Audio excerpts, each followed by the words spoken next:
Uttaranchal University Dehradun NAC A+ accredited university. నమస్తే, welcome to Suman TV. నేను విష్ణు. ప్రస్తుతంతో పాటు Kautilya Capital founder and trader Ashok Devanampriya garu ఉన్నారు. వారితో మాట్లాడదాం. సార్ నమస్తే. సార్ అశోక్ దేవనంప్రియ గారు. నమస్కారం సార్. సార్ అశోక్ గారు, బంగారం ధరలు ఎంతలా పెరిగిపోతున్నాయంటే సెన్సెక్స్ ఎంత ఉందో బంగారం ధరలు కూడా అంతే ఉన్నాయి. సో అయితే గోల్డ్లో ఇన్వెస్ట్ చేద్దాం అనుకున్న వాళ్ళకి ఒక ఫిజికల్ గోల్డ్ ఆర్నమెంటే కాకుండా వేరే ఇతర ఆల్టర్నేటివ్ సోర్సెస్ ఏమున్నాయి గోల్డ్లో ఇన్వెస్ట్ చేద్దాం అనుకున్న వాళ్ళకి అసలు? సార్ ఇప్పుడు ఒకప్పుడు గోల్డ్ మీద జనాలకి చాలా ఒక పిచ్చి ఆశ ఉండేది. ఇప్పుడు మీకు తెలిసినట్టే Indian women have maximum gold. ఎందుకంటే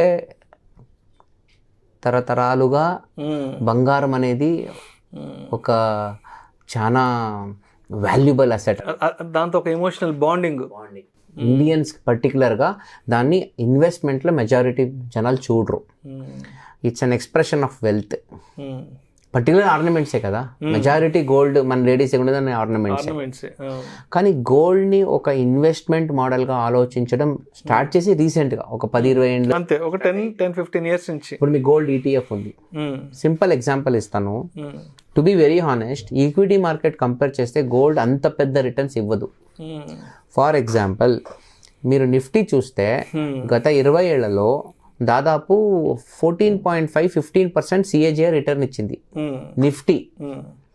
gold has not given even 12% CAGR. Last 20 ఇయర్స్లో గోల్డ్ ₹1 వడ్డీ కూడా ఇవ్వలేదు. It has not generated even 1% monthly CAGR. Okay, అయితే కూడా గోల్డ్ మీద వ్యామోహం తగ్గలేదు. ఎందుకంటే it's a emotional asset. Gold 75,000 కొనేస్తున్నారు, 1,00,000 కొనేస్తారు, 2 లక్షలైనా కొనేస్తారు. ఎందుకు చెప్పండి? Ultimately it's a fundamentals of economics. Economics ఏం చెప్తుంది? Supply and demand. Gold supply ప్రపంచ దేశాల్లో తగ్గిపోతుంది. The amount of gold available in the world is limited. Correct. Majority golds, if you look at government level, US maximum gold పెట్టుకుంది. But public people లెవెల్కి వస్తే Indians దగ్గర చాలా gold ఉంది. ఒంటి మీద ఉండే గోల్డే. అది ఒకటి. రీసెంట్గా ఒక 5 ఏళ్ళు 10 ఏళ్ళ ముందు నా ఫ్రెండ్ భార్య ఒకసారి నేను నెల గోల్డ్ కాయిన్ కొంటాను అని చెప్పింది. I said that's not a good way. Gold అనేది తీసుకోవాలి, పోవాలి, కొనుక్కోవాలి, ఇంట్లో పెట్టుకోవాలి, లేదా లాకర్లో పెట్టాలి, ఇవన్నీ చేయొద్దు. ఆటోమేటెడ్ కాన్సెప్ట్స్ ఉన్నాయి. నీ కెపాసిటీ ఉంటే ప్రతి వారం ఒక గోల్డ్ కొనుక్కో. ఆ అమ్మాయి, నా కూతురు ఉంది, నా కూతురు 25 ఇయర్స్ వచ్చే లోపల నాకు 1 kg గోల్డ్ కావాలి అని చెప్పింది. మ్యారేజ్ వయసు వచ్చి అప్పటికి నాకు ఒక 1 kg గోల్డ్. నేనేం చెప్పాను, ఇప్పటి నుంచి స్టార్ట్ చేద్దాం. వారం 1 గ్రామ్ కొనుక్కో. ఏడాదికి రఫ్లీ 52 వారాలు, 10 ఏళ్ళకి 520 వీక్స్, 20 ఏళ్ళకి 1040 వీక్స్. నువ్వు కరెక్ట్గా వారానికి 1 గ్రామ్ డిజిటల్ గోల్డ్ కొనుక్కో. ఆటోమేటిక్గా ఈ రోజు నుంచి ఎగ్జాక్ట్లీ 20 ఏళ్ళ టైంకి నీ దగ్గర 1 kg గోల్డ్ ఉంటుంది. 52 వీక్స్ పర్ ఇయర్, 52 గ్రాములు ఒక ఏడాదికి వస్తుంది. 10 ఏళ్ళకి 520 గ్రాములు వస్తాయి. 10 ఏళ్ళకి 20 ఏళ్ళకి ఆటోమేటిక్గా నీ దగ్గర 1000 గ్రాములు బంగారం ఉంటుంది. నెక్స్ట్, ఇప్పుడు నువ్వు డైరెక్ట్గా గోల్డ్ కొనుక్కుంటే ఈరోజు ఎంత? Almost 7,000-7,500 per gram. కానీ కంటిన్యూస్గా కొంటూ ఉంటే గోల్డ్ కొన్నిసార్లు పైకి వెళ్తుంది, కొన్నిసార్లు కింద వస్తుంది. సో కొనుక్కుంటూ పోతే ఆ నంబర్ కూడా యావరేజ్ అవుతుంది. ఆ వొలటాలిటీ ఉంటుంది కదా గోల్డ్ ప్రైస్ది, అది బ్యాలెన్స్ అయిపోద్ది. అప్పుడు ఆ వాల్యూ బాగా ఉంటుంది. ఓకే, సో ఇప్పుడు ఎలా అయింది? అన్నీ ఆటోమేట్ చేసుకోవచ్చు. మీరు సిస్టంలోనే మీ అకౌంట్లో ఆటోమేటిక్ సెట్టింగ్ వేసుకోవచ్చు. నాకు వీక్లీ 1 గ్రామ్ గోల్డ్ కొనుక్కో, లేదా 15 డేస్కి 1 గ్రామ్ గోల్డ్, లేదా నెలకు గోల్డ్. వాళ్ళ కెపాసిటీ తగ్గట్టుగా కొనుక్కోవచ్చు. సెట్ చేసుకుంటే gold is another asset class. ఈరోజు నేను ఇంకో ఎగ్జాంపుల్ ఇస్తాను. మీరు ఎందుకు జనాలకి గోల్డ్ మీద అంత ఇదంటే పాతకాలంలో యుద్ధాలు జరిగేవి. యుద్ధాలు జరిగితే ఆ ఒక ఊరు ఎలా ఉంటుందో ఎవరు ఊహించుకోలేరు, పారిపోతారు. ఇప్పుడు ఈ సామ్రాజ్యం మీద ఇంకొక సామ్రాజ్య యుద్ధానికి వెళ్తే ఆ సామ్రాజ్యం ఓడిపోయిందంటే మెజారిటీ టేక్ ఓవర్ చేసుకుంటే అది ఒకటి, గవర్నమెంట్ చేంజ్ అయితే ఒకటి, వాళ్ళు ద్వేషం ఉంటే ఆటోమేటిక్గా ఆ ఊరు జనాలు పారిపోతారు. వాళ్ళు ఎలా పారిపోతారు? ఫస్ట్ వాళ్ళు తీసుకెళ్ళేది బంగారమే. ఆవులు తీసుకుపోవడం ఈజీ కాదు. దవస ధాన్యాలు, భూములు, పత్రాలు ఏం చేస్తావు? ఇప్పుడు మన దగ్గర బ్యాంకింగ్ సిస్టమ్ ఉంది, ఇన్ఫ్రాస్ట్రక్చర్ ఉంది, మీరు డిజిటల్ గోల్డ్ పెట్టచ్చు, ఫిజికల్ గోల్డ్ పెట్టుకోవచ్చు. కానీ ఆ కాలంలో అలాంటి అవకాశాలు లేవు. అందువల్ల గోల్డ్కి ఒక విపరీతమైన ఒక అటాచ్మెంట్ ఉండేది. ఎందుకంటే ఇప్పుడు పత్రాలు ఉన్నాయి, భూములు, ఈ బిల్డింగ్ నాది, ఈ సైట్ నాది, ఈ ప్రాపర్టీ నాది అని చెప్పుకునేకి డాక్యుమెంటేషన్ ఉంటుంది. కానీ ఆ కాలంలో ఉండేది కాదు. ఎందుకంటే అందుకే వాళ్ళు ఉండే అన్ని మూవబుల్ అసెట్లలో గోల్డ్కి అంత ప్రత్యేకత, అంత ప్రాముఖ్యత, అంత ఆదరణ ఉండేది. కానీ ఇప్పుడు నన్ను అడిగితే, ఇప్పుడు కొందరు లేడీస్, నాకు ఆడపిల్ల ఉంది, నాకు బంగారం కావాలంటే this is a beautiful method. నీ కెపాసిటీ ఉంటే వీక్లీ ఒకటి తీసుకో, దమ్ముంటే రోజు 1 గ్రామ్ తీసుకో, ఇట్స్ ఆల్ యువర్ చాయిస్ కదా. కానీ ఒక ఇన్వెస్ట్మెంట్ పరంగా చూస్తే gold is a very bad investment. Yes, ఎందుకంటే 12% పైన వస్తా లేదు అక్కడ రిటర్న్.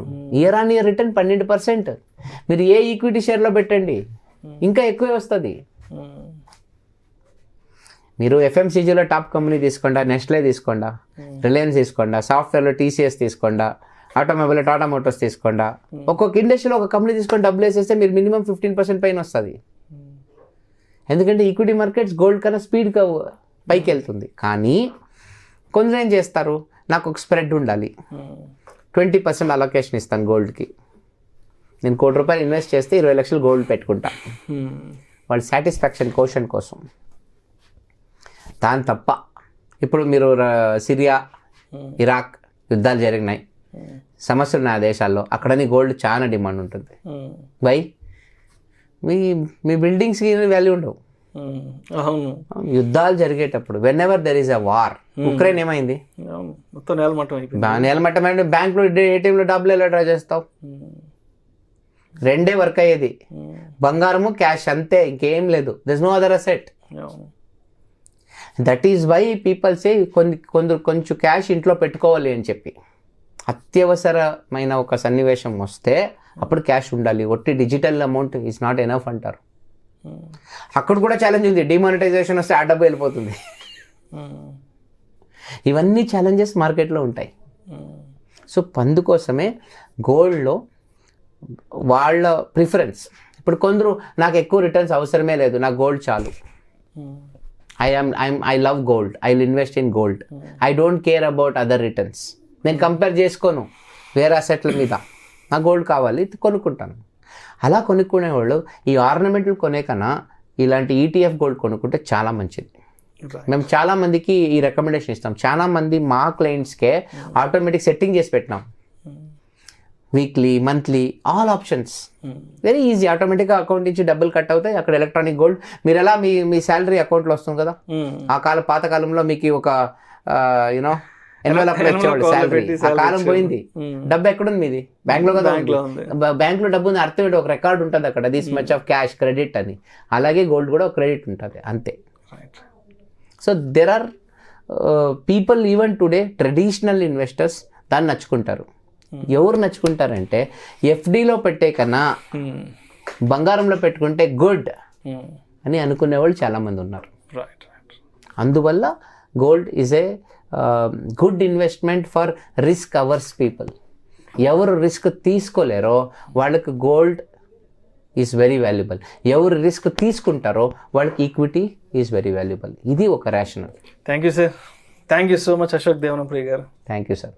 గోల్డ్ ఇన్వెస్ట్మెంట్స్ గురించి, గోల్డ్ పైన వచ్చే రిటర్న్స్ గురించి, గోల్డ్లో ఇన్వెస్ట్ చేయడానికి ఒక ఆర్నమెంట్ మాత్రమే కాకుండా వేరే ఇతర ప్రత్యామ్నాయ మార్గాలు ఏమున్నాయి, ఏంటి, అసలు ఓవరాల్గా గోల్డ్ ఇన్వెస్ట్ చేయొచ్చా చేయకూడదు అనే దాని గురించి చాలా చక్కగా, చాలా సరళమైన భాషలో మీ యొక్క అనాలిసిస్ తెలియజేశారు. Thank you so much sir. Thank you. Suman టీవీలో మీ పర్సనల్ అండ్ బిజినెస్ ప్రమోషన్స్ కోసం కింది నెంబర్కి కాంటాక్ట్ చేయండి.